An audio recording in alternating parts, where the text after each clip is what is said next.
తాకట్టులో ఉన్న గోల్డ్ విడిపించి ఈ రోజు ఆన్లైన్ ధరకే కొనబడును. Contact number 6304853377. ఇవాళ మా అక్కలు చెప్పాలి, 2.5 ఏళ్లలో 10,000 కోట్లు మీ బస్ కిరాయిల కోసం ఈరోజు ఆర్టీసీకి మనం చెల్లించడం. ఒకనాడు నష్టాలలో ఉన్న ఆర్టీసీ ఇవాళ లాభాలలోకి వచ్చింది. 50,000 మంది కార్మిక కుటుంబాలను మీ ప్రయాణం వల్ల ఈరోజు ఆదుకోవడం జరిగింది. పెట్రోల్ బంకులు ఇచ్చినాం. బస్సులలో ఉచిత ప్రయాణమే కాదు, మహిళా సంఘాలకు ఇవాళ 1000 బస్సులు కొనిచ్చినాం. మీరు బస్సు యజమానులుగా ఇవాళ ఆడబిడ్డలు ఆర్టీసీకి బస్సులను పెట్టారు. అదాని అంబానీలు సోలార్ విద్యుత్ అంటారు. ఇవాళ 1000 మెగావాట్లు మా అక్కలకి ఇచ్చినాం. అదాని అంబానీలతో పోటీ పడుతున్నారు. ఇవాళ పెట్రోల్ బంకులు అంటే రిలయన్స్ అంటారు, కానీ మా అక్కలకు పెట్రోల్ బంకులు ఇచ్చినాం నడిపించుకునే విధంగా. అంతెందుకు, హైటెక్ సిటీ, మైక్రోసాఫ్ట్, ఇన్ఫోసిస్, విప్రో, కాగ్నిజెంట్, లేకపోతే గూగుల్ లాంటి సంస్థలు హైటెక్ సిటీ చుట్టుముట్టుతో ఇవే కదా. ఇందిరా మహిళా శక్తి స్టాల్స్ 3.5 ఎకరాలలో 150 స్టాల్స్ 1000 కోట్ల భూమి ఆడబిడ్డలకిచ్చి ఐటీ కంపెనీలతో పోటీ పడే విధంగా అమెజాన్ వెబ్సైట్లో మా ఆడబిడ్డలు తయారు చేసే ఉత్పత్తి వస్తువులను ఈరోజు ఆన్లైన్లో అమ్మే ఆత్మగౌరవం మా ఆడబిడ్డలకు వచ్చింది. నేను ఆనాడే చెప్పిన, 1 కోటి మంది మహిళల్ని కోటీశ్వరులను చేసే వరకు నిద్రపోయేదే లేదు. ఆడబిడ్డ అంటే కోటీశ్వరాలు కావాలి, కుటుంబ సభ్యులను కాపాడుకోవాలి అని ఈరోజు ప్రణాళికలు సిద్ధం చేసినాం. 2034కు $1 ట్రిలియన్ ఎకానమీకి తెలంగాణ రాష్ట్రాన్ని తీసుకెళ్ళాలి. 2047కి $3 ట్రిలియన్ ఎకానమీ ముందుకు వెళ్ళాలి అని ప్రణాళికలు చేసినాం. అక్కడికి వెళ్ళాలంటే మా ఆడబిడ్డలు 1 కోటి మంది కోటీశ్వరులు కావాలి. ఇవాళ ఆడబిడ్డలకు అండగా నిలబడే ప్రభుత్వం ఇది. ఆడబిడ్డల ఆశీర్వాదంతో ఏర్పడ్డ ప్రభుత్వం ఇది.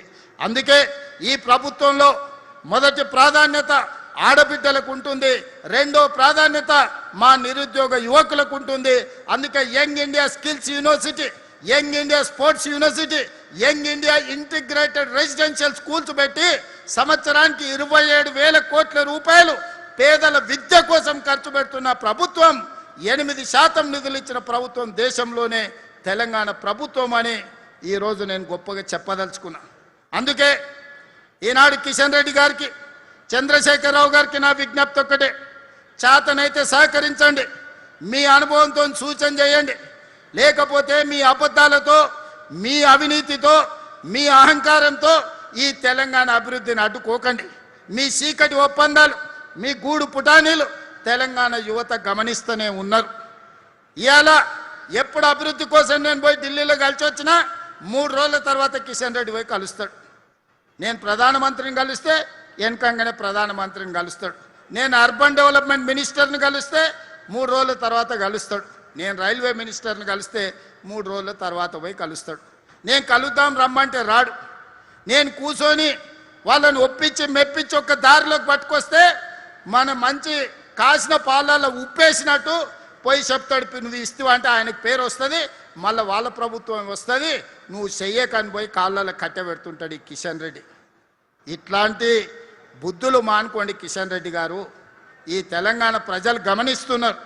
తెలంగాణ అభివృద్ధికి అడ్డం పడ్డావంటే, తెలంగాణ అభివృద్ధికి అడ్డం పడ్డానికి పుట్టగతులు లేకుండా తెలంగాణ రాష్ట్రంలో ప్రజలు తీర్పిస్తారు.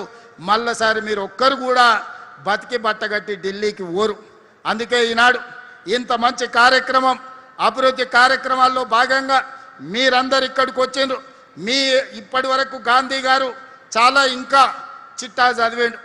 నేను ఒక మాట ఇస్తున్న వారికి, ఒక్కొక్కటిగా కాకుండా 6 నెలల్లో ఈ పనులన్నీ ఒక కొలిక్కి తీసుకురండి, మళ్ళా 6 నెలలకి ఇక్కడికి వస్తా, నువ్వు అడిగిన అన్నీ ఇచ్చే బాధ్యత నాది. ఎందుకంటే ఆనాటి ముఖ్యమంత్రులు హైటెక్ సిటీ కట్టకపోయిన ఉంటే, ఔటర్ రింగ్ రోడ్ అభివృద్ధి చేయకపోయిన ఉంటే, అంతర్జాతీయ ఎయిర్పోర్టు తేకపోయిన ఉంటే తెలంగాణ రాష్ట్రం ఈరోజు దేశంలో నెంబర్ 1 అవుతుండేనా? ఆనాటి ముఖ్యమంత్రులు దూరదృష్టితోని ప్రధానమంత్రి పివి నరసింహారావు గారు, మన్మోహన్ సింగ్ గారు మన రాష్ట్రానికి, హైదరాబాద్ నగరానికి నిధులు ఇవ్వడమే కాకుండా అనుమతులు ఇవ్వడంతో ఈరోజు మనం ప్రపంచంతో పోటీ పడుతున్నాం. అందుకే విజ్ఞతతోని రాజకీయాలకు అతీతంగా మన ప్రాంతాన్ని అభివృద్ధి చేసుకుందాం. మెట్రో విస్తరించుకుందాం, మూసి ప్రక్షాళన చేసుకుందాం, రీజనల్ రింగ్ రోడ్ కట్టుకుందాం, రేడియల్ రోడ్ వేసుకుందాం, పేదలకు ఇండ్లు కట్టిద్దాం, పేదలకు వైద్యాన్ని అందిద్దాం, పేదల పిల్లలకు విద్య ఇప్పిద్దాం. తద్వారా ఈ తెలంగాణ అభివృద్ధి చెందిన తెలంగాణగా మారుతుంది.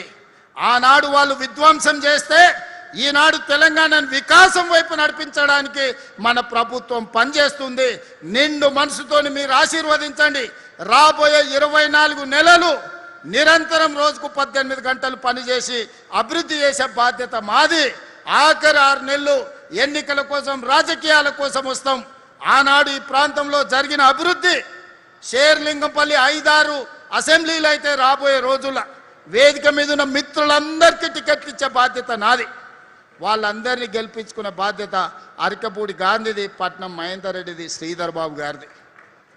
మెరకల్ లాంటి నాయకులు వేదిక మీద ఉన్నారు. వాళ్ళందరికీ ఎమ్మెల్యేలై సేవ చేయాలన్న ఆలోచన ఉంది.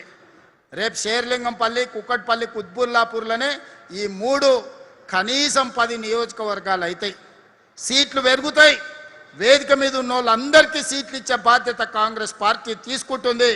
ఎవరు టికెట్ రాదని ఆందోళన చెందకండి. ప్రజలల్లో ఉండండి, బస్తీ బాట పట్టండి. పేదల అభివృద్ధి కోసం, పేదల సంక్షేమం కోసం, మీ ప్రాంత నిధుల కోసం పనిచేయండి. మీ బీఫామ్ మీకు ఇంటికి తెచ్చిచ్చే బాధ్యత మీ సోదరుడిగా నేను తీసుకుంటాను తెలియజేస్తూ మీ అందరి దగ్గర సెలవు తీసుకుంటున్నా. ధన్యవాదాలు మిత్రులారా.